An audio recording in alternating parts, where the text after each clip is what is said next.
আসসালামু আলাইকুম। সবাই কেমন আছেন? আশা করি সবাই ভালো আছেন। আজ আপনাদের জন্য নিয়ে এসেছি গল্পের ৩য় পর্ব। আশা করি গল্পটি আপনাদের ভালো লাগবে। তাহলে চলুন শুরু করা যাক। আমরা সবাই ওয়েট করছি নতুন ইংলিশ ম্যামের জন্য। দেখতে দেখতে দুপুর ১২টা বেজে গেল। কিন্তু ইংলিশ ম্যামের কোনো খবর নেই। হঠাৎ প্রিন্সিপাল স্যার বলে, প্রিয় শিক্ষার্থীবৃন্দ, আমরা এখন সেই সময়ের উপনীত হয়েছি যেটার জন্য আমরা এই বিশাল আয়োজনের ব্যবস্থা করেছি। এখন তোমাদের নতুন টিচার স্টেজে আসবে। আর তাকে বরণ করে নেওয়ার জন্য আমি স্টেজে আসার জন্য অনুরোধ করছি এই কলেজের সেরা ছাত্র নাজমুল চৌধুরী নীলকে। নাজমুল চৌধুরী নীল, তুমি কোথায় আছো? এই মুহূর্তে স্টেজে উপস্থিত হও। আমি আর দেরি না করে স্টেজে উঠে গেলাম। আমি নিচের দিকে তাকিয়ে ফুলের তোড়া ঠিক করছি। একটু পরেই ছাত্রছাত্রীরা তালি দিতে লাগলো। বুঝলাম কেউ একজন স্টেজে উঠেছে। ভাবলাম ম্যাডাম হবে। প্রিন্সিপাল স্যার বলে, এখন নতুন ম্যামকে বরণ করে নেওয়ার জন্য নাজমুল চৌধুরী নীলকে অনুরোধ জানাচ্ছি। আমি ফুলের তোড়া হাতে নিয়ে পিছনে ফিরে নতুন ম্যামের দিকে তাকাতেই অবাক হয়ে গেলাম। আমার মুখ দিয়ে আর কোনো কথা বের হচ্ছে না। গায়ের লোমগুলি খাড়া হয়ে গেল। আমার হাত পা থরথর করে কাঁপছে। এ আমি কাকে দেখছি? এটা কি করে সম্ভব? ম্যাম আর কেউ নয়, ম্যাম হলো আমার এক্স গার্লফ্রেন্ড সামিয়া। সামিয়া আমার দিকে অবাক দৃষ্টিতে তাকিয়ে আছে। সামিয়াও হয়তো ভাবছে যে আমি এখানে কেন। প্রিন্সিপাল স্যার বলে, নাজমুল চৌধুরীকে আমি আবারও অনুরোধ করছি নতুন টিচারকে বরণ করে নেওয়ার জন্য। প্রিন্সিপাল স্যারের কথায় আমার ধ্যান ভাঙলো। আমি কাঁপা কাঁপা হাতে সামিয়াকে ফুলের তোড়া দিয়ে যত তাড়াতাড়ি সম্ভব পেরেছি স্টেজ থেকে নেমে আসলাম। আমাকে এভাবে নেমে আসতে দেখে উপস্থিত শিক্ষক এবং শিক্ষার্থীরা কিছুটা অবাক হয়ে গেল। আমি স্টেজ থেকে নেমে এসে ক্যাম্পাসের বকুল গাছের নিচে বসে পড়লাম। এখানে কেউ নেই, একদম নিরিবিলি পরিবেশ। একটু দূরে সাউন্ড বক্স বাজছে, আর এই সাউন্ড বক্সের মাধ্যমে ভেসে আসছে সামিয়া নামের অবিশ্বাসীর কথা। সামিয়া লেকচার দেওয়ার পরে প্রিন্সিপাল স্যার কিছুক্ষণ লেকচার দিল। তারপর অনুষ্ঠান শেষ হয়ে গেছে। আমি বসে ভাবছি, সামিয়া এখানে কেন? সামিয়া কি আমাদের ইংলিশ ম্যাম? আর সে এখানেই বা কেন জয়েন করলো? সেই স্বার্থপর শহরে তো ভালো ভালো কলেজ ছিল। এক্স গার্লফ্রেন্ড এখন ইংলিশ ম্যাম। হাস্যকর কথা। মনে মনে হাসিও পাচ্ছে, আবার রাগও হচ্ছে। না, আর ভাবতে পারছি না। মাথাটা ব্যথা করতে শুরু করলো। হঠাৎ করে কে যেন আমার কাঁধে হাত রাখলো। পিছন ফিরে দেখি ইকবাল। রাকিব আর রিয়াদ ইকবালের পাশে দাঁড়িয়ে আছে। ইকবাল আমাকে বলে, নীল, তোর কি হয়েছে? এখানে একা বসে আছিস কেন? আমি বললাম, না রে দোস্ত, তেমন কিছু না, মাথাটা একটু ব্যথা করছে। সত্যিটা বলা যাবে না ওদের। রিয়াদ বলে, আচ্ছা চল, তোকে ডাক্তারের কাছে নিয়ে যাই। আমি বললাম, আমি ঠিক আছি। রিয়াদ বলে, নীল, তোকে প্রিন্সিপাল স্যার দেখা করতে বলেছে। আমি বললাম, যাচ্ছি, আমার সাথে তোরাও চল। সাকিব বলে, চল। ওদের সাথে নিয়ে প্রিন্সিপাল স্যারের রুমে গেলাম। দরজার কাছে এসে বললাম, may I come in sir? Sir বলে, এসো। আমি রুমে প্রবেশ করে দাঁড়িয়ে আছি। স্যার বলে, কি ব্যাপার নীল, তুমি তখন স্টেজ থেকে নেমে গেলে আর আসলে না কেন? আর আপনি তো জানেন আমার মাথায় প্রবলেম আছে। স্যার বলে, ঠিক আছে, তবে তুমি আমাকে বলতে পারতে, ডাক্তার ডাকতাম। আমি বললাম, সমস্যা নেই স্যার, আর কোনো কাজ আছে কি? স্যার বলে, না নেই, তুমি বাসায় যাও, আর কালকে একটু তাড়াতাড়ি কলেজে এসো। আমি বললাম, আচ্ছা স্যার। স্যারের রুম থেকে বের হয়ে বন্ধুদের বিদায় দিয়ে নেহার কাছে গেলাম। নেহার কাছে যেতেই দেখি নেহা আর ওর কিছু বান্ধবী বসে আড্ডা দিচ্ছে। আমি নেহাকে বললাম, আপু, বাসায় যাবি না? নেহা বলে, হ্যাঁ ভাইয়া চলো। তারপর ওকে নিয়ে ক্যান্টিনে যেয়ে কিছু খাইয়ে দিয়ে বাসায় চলে আসলাম। বাসায় এসে গোসল করা, নামাজ পড়া, দুই ভাই বোন একসাথে লাঞ্চ করা, এরপর ঘুমিয়ে পড়া, এটা আমাদের ভাই বোনের প্রতিদিনের রুটিন। সন্ধ্যায় এতিমখানায় গেলাম আমার মেয়েকে দেখতে। নিশ্চয়ই ভাবছেন, বিয়ে হয়নি, মেয়ে কোত্থেকে আসলো? তাহলে শুনুন, একদিন এতিমখানার গেটের বাইরে দাঁড়িয়ে আছি। রাত আনুমানিক 10টা হবে। হঠাৎ ওনা দিয়ে মুখ ঢাকা এক মহিলা আসে। তারপর আমার কোলে একটা বাচ্চা দিয়ে চলে গেল। আমি পেছন থেকে অনেক ডাকলাম, কিন্তু অন্ধকারের মাঝে মহিলা অদৃশ্য হলো। আমি বাচ্চাটার মুখ দেখলাম, দেখে মায়ায় পড়ে গেলাম। কি ফুটফুটে মিষ্টি একটা মেয়ে। মনে মনে ভাবলাম, এই নিশ্চয় আল্লাহর রহমত, আমাকে একটা ছোট্ট আম্মু দিল। আমি তাকে এতিমখানায় নিয়ে গেলাম। তখন এতিমখানায় মধ্যবয়সী এক মহিলা ছিল। তিনি বাচ্চাদের খুব যত্ন নেন। আমি বাচ্চাটাকে তার হাতে তুলে দিলাম। সেই থেকে প্রতিদিন 2-1 বার এসে বাচ্চাটাকে দেখতাম। ওর নাম আমি রেখেছিলাম মিম। মিম যখন কথা বলতে শিখে একটু একটু করে, তখন থেকে সে আমাকে বাবাই বলে ডাকে। এখন তার বয়স 1 বছর 8 মাস। আমাকে প্রতি রাতে আসতে হয় ওকে ঘুম পাড়াতে। আজও তাই এসেছি। আমার মেয়েকে ঘুম পাড়িয়ে উঠে আসতে যাব, ঠিক তখনই মেয়ে 2 হাতে আমার ডান হাত জড়িয়ে ধরে বলে, বাবাই, আমি তোমার তাতে তাপবো, তুমি দেও না। আমি বললাম, আম্মু, আমি তোমার মাথায় হাত বুলিয়ে আদর করে দিই, আর তুমি ঘুমিয়ে যাও। আমার মেয়ে বলে, না, তুমিও আমার তাতে দুমাবে, বলেই কান্না করতে লাগলো। আমি আমার মেয়ের কান্না সহ করতে না পেরে ওকে নিয়ে আমার বাসায় আসলাম। আর আমি এই এতিমখানায় থাকতে পারবো না। এটার বেশ কয়েকটি কারণ আছে। আরেকটা কথা, আমি যদি আমার মেয়েকে ঘুম পাড়িয়ে রেখে আসি, তাহলে সকালে উঠে কান্না করে দেবে। কারণ সকালে দেখবে যে আমি ওর পাশে নেই। মিমকে নিয়ে বাইকের কাছে আসলাম। আজকে নেহা আসেনি আমার সাথে। ওর নাকি শরীর খারাপ, তাই আমিও নিয়ে আসিনি। যাই হোক, আমি বাইকে উঠে আমার মেয়েকে আমার সামনে বসিয়ে নিলাম। এরপর মেয়ের সাথে গল্প করতে করতে বাসায় চলে আসলাম। বাসায় এসে কলিং বেল বাজাতেই নেহা এসে দরজা খুলে দিল। মিম নেহাকে দেখে আমার কোল থেকে নেমে ওর আন্নিকে জড়িয়ে ধরে বলে, আন্নি, আজকে আমি তোমাদের তাতে তাপবো। নেহা, ঠিক আছে আম্মু, এসো। এরপর একসাথে ডিনার শেষ করে রুমে এসে শুয়ে পড়তেই আমার মেয়ে আমার বুকে মাথা রেখে শুয়ে পড়ল। একটু পরে দেখে আমার মেয়ে নাড়াচাড়া করছে না। ফোনের ফ্ল্যাশ জ্বালিয়ে দেখি মেয়ে আমার পরম সুখে ঘুমাচ্ছে। আমি ওর মাথায় হাত বুলিয়ে দিচ্ছি। এর মাঝে এক অজানা সুখ মনের গহীনে অনুভব করলাম। হঠাৎ মনটা খারাপ হয়ে গেল সামিয়ার কথা মনে পড়তেই। আমি তো এখানে একাই ভালো আছি, কেন তুমি আবার সেই পুরনো ক্ষতটা জাগিয়ে দিচ্ছ? আমি তো চাই না তোমার মতো অবিশ্বাসের কাছে ফিরে যেতে।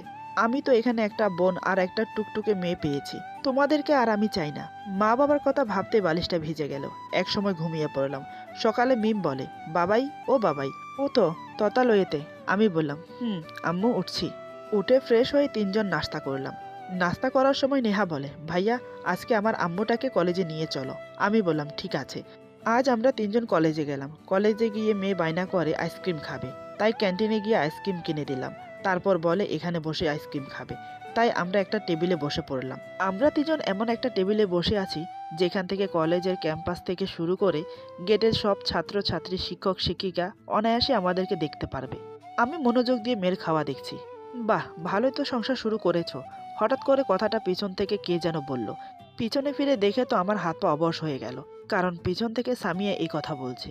হাঁটতে হাঁটতে আমাদের টেবিলের সামনে এসে দাঁড়ালো। সামিয়াকে দেখে নেহা সালাম দিল, কিন্তু সামিয়া সালামের জবাব দিল না। সামিয়া আবার বলতে শুরু করলো, তাহলে বিয়েও করে ফেলেছো? মেয়েও একটা হয়েছে, খুব কিউট তো। নেহাকে উদ্দেশ্য করে বলে, এটা বুঝি তোমার বউ? বেশ ভালোই মানাচ্ছে দুজনকে। কবে বিয়ে করলে?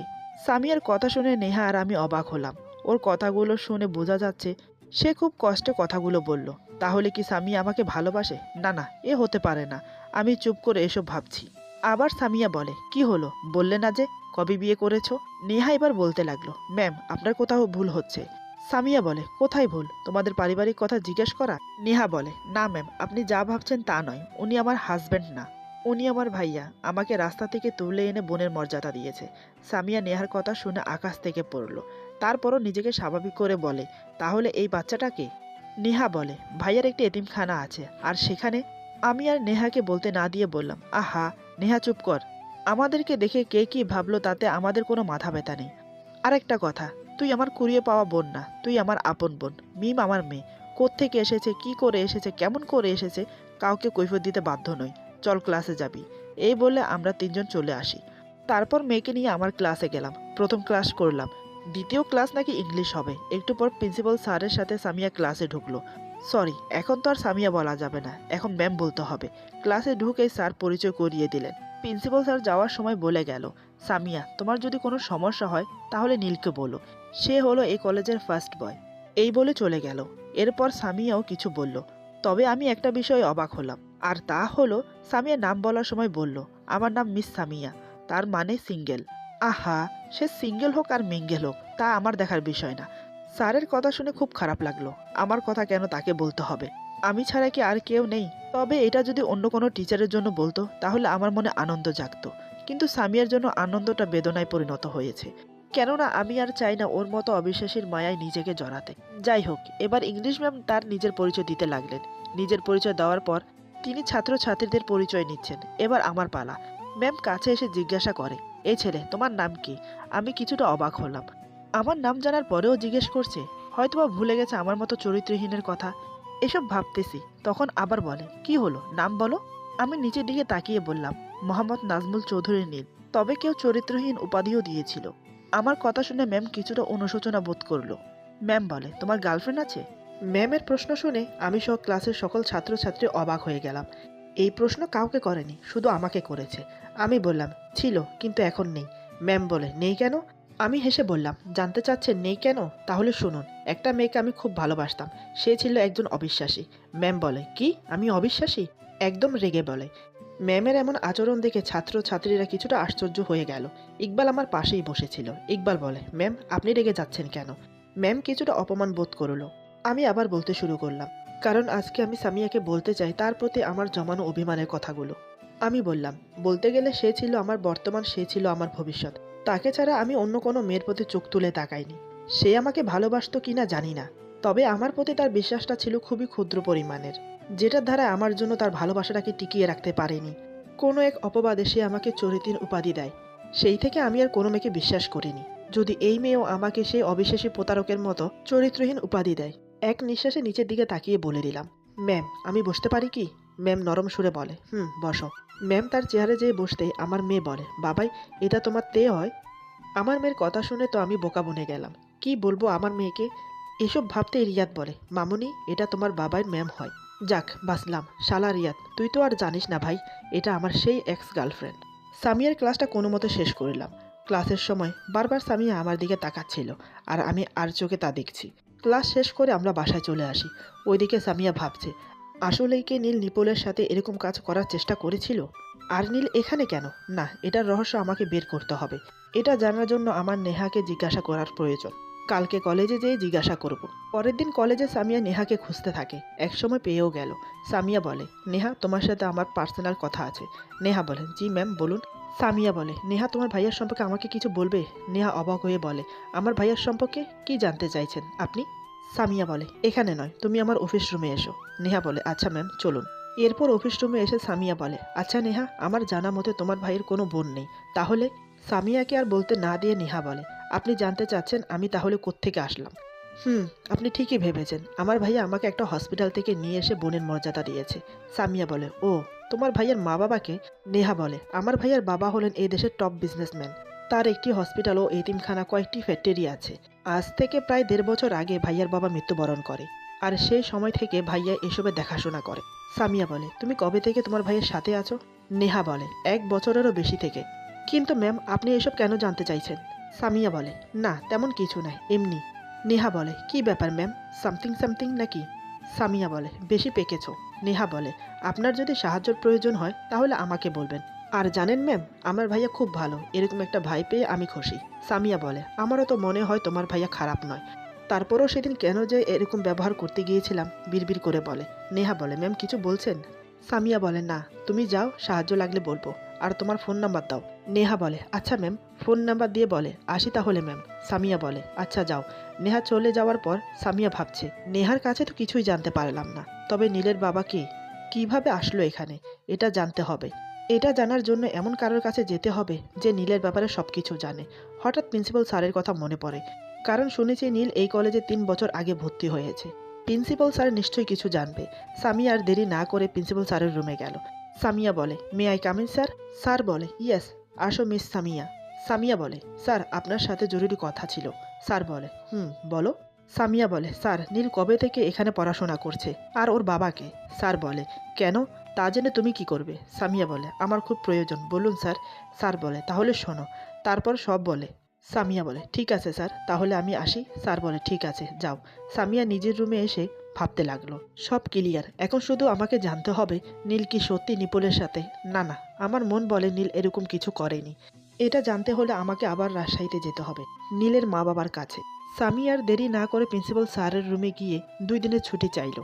প্রথমে একটু আপত্তি জানায়, কারণ এখনও 1 মাসও হয়নি আমি এসেছি এখানে। অনেক কষ্ট 2 দিনের ছুটি মঞ্জুর করলাম। এদিকে আমি ক্লাস শেষ করে নেহাকে নিয়ে ক্যান্টিনে গেলাম। নেহাকে নিজ হাত দিয়ে ফুচকা খাইয়ে দিচ্ছি, আর অন্যদিকে সামিয়া এটা দেখে রাগে ফুঁসছে, আর মনে মনে ভাবছে, কই আমাকে তো একদিনও তুলে খাওয়াইনি, আর আজ বোনকে পেয়ে দোয়া করি তোর বউ যেন না হয়। ছি ছি, এটা কি বললাম, আমি ওর বউ না হলে তাহলে আমার কি হবে? আমি পাগল হয়ে গেলাম। নিত্যদিনের ন্যায় পরের দিন আবার কলেজে গেলাম। আজকে সামিয়াকে দেখলাম না। প্রিন্সিপাল স্যার এসে বলল, ম্যাম নাকি 2 দিনের ছুটি নিয়েছে, এই 2 দিন অন্য স্যার ক্লাস নেবেন।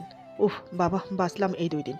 ওইদিকে সামিয়া বাসায় পৌঁছে সোফায় বসে আছে। হঠাৎ সামিয়ার বাবা বলে, সামিয়া আমি তোমার জন্য একটা ছেলে দেখেছি, তুমি যদি রাজি থাকো তাহলে আমরা বিয়ের কথা বলতে পারি। এই কথা শুনে সামিয়া রেগে গিয়ে বলে, আব্বু আমি এখন বিয়ে করব না, এই কথা তোমাদের আর কতবার বলতে হবে? সামিয়ার বাবা বলে, ঠিক আছে মা, তুমি যা বলবে তাই হবে। মা বাবার সাথে কিছুক্ষণ কথা বলে আর একটা মুহূর্ত দেরি না করে নীলদের বাসা যাওয়ার জন্য বের হলো। নীলদের বাসায় পৌঁছে গেট দিয়ে ভিতরে ঢুকতেই দেখে নীলদের ফ্যামিলির সবাই কোথায় যেন যাচ্ছে গাড়িতে করে। সামিয়া তাদের সামনে যেতেই নীলের ভাই সাইম চৌধুরী বলে, এই মেয়ে তুমি সামিয়া না? আর এদিকে কোথায় যাচ্ছ? সামিয়া বলে, হ্যাঁ ভাইয়া, আমি সামিয়া, আর আপনাদের কাছেই এসেছিলাম। সাইম বলে, আমাদের কাছে এসেছো, কিন্তু এতদিন কোথায় ছিলে? সামিয়া বলে, আসলে ভাইয়া বাবা ট্রান্সফারের জন্য আমরা চট্টগ্রামে ছিলাম। সাইমের বাবা বলে, আরে সামিয়া মাঝে কেমন আছো? আমি বললাম, আলহামদুলিল্লাহ। আপনি কেমন আছেন আঙ্কেল? আমজাদ বলে, আলহামদুলিল্লাহ। তো কোথায় যাচ্ছ? সামিয়া বলে, আপনাদের বাসায় এসেছিলাম দেখা করতে। আমজাদ বলে, নিপুল অসুস্থ, তাকে দেখতে হসপিটালে যাচ্ছি, তুমিও চলো না আমাদের সাথে, যেতে যেতে না হয় কথা হবে। বাবার কথা শুনে সামিও তাদের সাথে গেল। গাড়িতে বসে আমার ফ্যামিলিকে দেখে ভাবছে, বাহ, এক ভাইয়ের মেয়ে সন্তান আর অন্য ভাইয়ের ছেলে সন্তান। একজন বিয়ে করে ছেলে সন্তানের বাবা হয়েছে, আর অন্যজন বিয়ে না করেই মেয়ে সন্তানের জনক হয়েছে। বাহ, কি লাকি লাইফ! যত সব আমার লাইফ, না পেলাম স্বামী, না পেলাম সন্তান। সুখ দুঃখের কথা ভাবতে ভাবতে হসপিটালের সামনে দাঁড়িয়ে গেল গাড়ি। গাড়ি থেকে নেমে 113 নম্বর রুমে গেল সবাই। নিপুলের কেবিনের সামনে রিপন দাঁড়িয়ে আছে। সামিয়াকে দেখে সে কিছুটা অবাক হয়। আমজাদ বলে, নিপুল মার কি অবস্থা এখন? নিপুলের বাবা বলে, এখন বেশি সিরিয়াস, তবে নিপুল শুধু একটা কথাই বারবার বলছে। আমজাদ বলে, কি কথা? নিপুলের বাবা বলে, সব সময় বলছে আমি আমার পাপের শাস্তি ভোগ করেছি।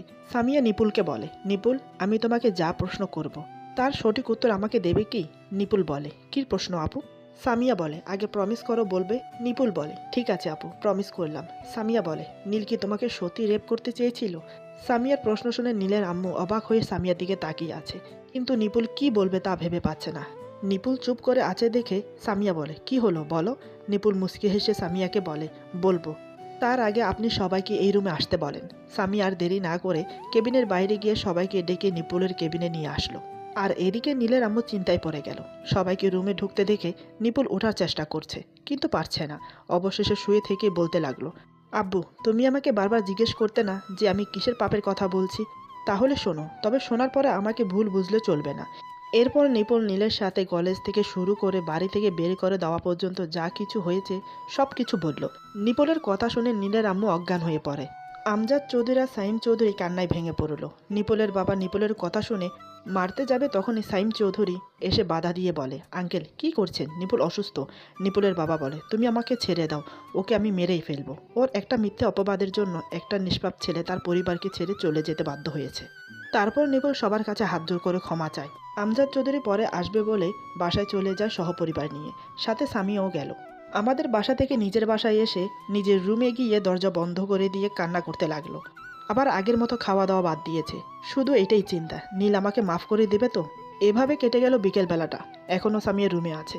তার মা বাবা দুজনেই চিন্তায় পড়ে গেল, কেননা মেয়ের সেই 3 বছর আগের মতো বিহেভ এখন আবার করতে দেখে। সামিয়ার বাবা সামিয়ার রুমে ঢুকে বলে, কি হয়েছে আমার আম্মুর? সামিয়া তার বাবাকে জড়িয়ে ধরে নীলের সম্পর্কে নিপুল যা যা বলেছে সব কিছু তার বাবাকে বলল। সামিয়ার বাবা বলে, এখন নীল কোথায় আছে জানো? সামিয়া বলে, এখন ঢাকায় আছে আর আমার কলেজে পড়ে। সামিয়ার বাবা বলে, তাহলে তো সহজ কাজ। সহজ বলতেও কিন্তু সহজ নয়। তোমার প্রতি তার একটা অভিমান আছে, সেটা আগে ভাঙাতে হবে। সামিয়া বলে, কিন্তু কিভাবে? সামিয়ার বাবা কিছু বুদ্ধি দিয়ে বলে, এভাবে কাজ করবা তাহলে হবে। সামিয়া বলে, ওকে আমার বেস্ট বাবা, আর তুমি এসব কথা কাউকে বলবে না। সামিয়ার বাবা বলে, আচ্ছা, আর একটু পরে ডিনার করতে এসো। এদিকে আমি, আমার মেয়ে আর নেহা আজকে পার্কে গিয়েছিলাম। সন্ধ্যায় এসে বাসায় পৌঁছালাম। রুমে এসে আমার মেয়েকে ফ্রেশ করে দিয়ে আমিও ফ্রেশ হলাম। ফ্রেশ হয়ে ফোনটা পকেট থেকে বের করে দেখি রাফি 5 বার ফোন দিয়েছে। সাইলেন্ট মোডে রাখার জন্য বুঝতে পারিনি। আমি শহর ছাড়া হলেও বন্ধুদের সাথে যোগাযোগ রেখেছি। যাই হোক, আমি ফোন দিলাম। রাফি ফোন রিসিভ করলে আমি বললাম, আসসালামু আলাইকুম দোস্ত, কেমন আছিস? রাফি বলে, ওয়ালাইকুম সালাম, আলহামদুলিল্লাহ, তুই কেমন আছিস? আমি বললাম, ভালো না রে। রাফি বলে, কেন? আমি বললাম, এক্স গার্লফ্রেন্ড যখন ইংলিশ ম্যাম হয় তখন কেমন করে ভালো থাকি। রাফি বলে, কি? তার মানে সামিয়া তোর? এই বলে অট্ট হাসিতে ফেটে পড়ে রাফি। আমি বললাম, এই একদম হাসবি না। রাফি বলে, আচ্ছা শোন, তোকে যে কারণে ফোন দিয়েছিলাম। আমি বললাম, বল। রাফি বলে, আজকে সামিয়াকে তোদের বাসায় দেখলাম। আমি বললাম, কি? রাফি বলে, শুধু তাই নয়, তোর বাবার সাথে গাড়িতে করে কোথায় যেন গেছে। আমি বললাম, ও কোথাও মনে হয় যাবে। রাফির সাথে কথা বলে ফোন রেখে দিলাম। পরের দিন কলেজে গেলাম। আজকেও সামিয়া আসেনি। আহা, কি যে ভালো লাগছে। আজ আমার মেয়েও বায়না ধরেছে আমার সাথে কলেজে গিয়ে চকলেট খাবে। আসলে আমার সাথে কলেজে গেলে সবাই আদর করে, চকলেট দেয়। ছোট বাচ্চা তো এগুলো পাওয়ার জন্য চাহিদা করে। 3 জন মিলে কলেজে গেলাম। আমরাই কলেজের টপার স্টুডেন্ট, কারণ আমরা এক পরিবার থেকে 3 জন একসাথে কলেজে যাই। কলেজে যেয়ে প্রথম ক্লাস করলাম। দ্বিতীয় ক্লাস আমার এক্সের। আজকে মনে হয় এসেছে। এমন সময় প্রিন্সিপাল স্যারের সাথে ম্যাম আসলেন ক্লাসে। প্রিন্সিপাল স্যার রুমে ঢুকে যা বলল তা শুনে আমার মাথা রক্ত উঠে গেল। ভাবতে পারিনি আমি এমন কিছু বলবে প্রিন্সিপাল স্যার। এমন চাল চালবে আমি আশা করিনি। এরপর যা হলো, আজকের গল্প এখানে সমাপ্ত। গল্পের বাকি অংশ পেয়ে যাবেন আগামী পর্বে। আশা করি গল্পটি আপনাদের ভালো লাগবে। যদি ভালো লাগে তাহলে লাইক, কমেন্ট এবং সাবস্ক্রাইব করে আমাদের পাশে থাকুন। পাশে থাকা বেল আইকন প্রেস করে দেবেন, তাহলে আমাদের নিত্য নতুন ভিডিও আপনাদের কাছে পৌঁছে যাবে। সবাই ভালো থাকবেন, সুস্থ থাকবেন। আল্লাহ হাফেজ।